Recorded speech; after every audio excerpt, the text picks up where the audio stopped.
আপনি কি একবার ভেবেছেন যে আপনার জন্ম যদি কোনো কাফের অথবা মুশরিকের ঘরে হতো, কোনো হিন্দু অথবা বৌদ্ধের ঘরে হতো, কোনো খ্রিস্টান অথবা কোনো ইহুদির ঘরে হতো, কোনো নাস্তিকের ঘরে যদি আপনার জন্ম হতো, আপনার পিতামাতা যদি আল্লাহ বিদ্রোহী অথবা আল্লাহ দ্রোহী হতেন, তাইলে আপনি মুসলিম হওয়ার কি কোনো সম্ভাবনা ছিল?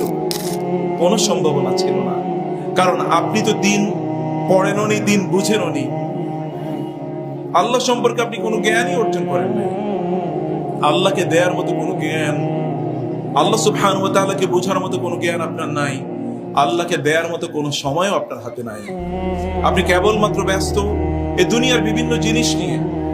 যে মহান রব অনুগ্রহ করে আপনাকে মুসলিম বানিয়েছেন, সেই রবের প্রতি আপনার তো কৃতজ্ঞতা অন্যের চেয়ে অনেক অনেক বেশি, অনেক অনেক বেশি।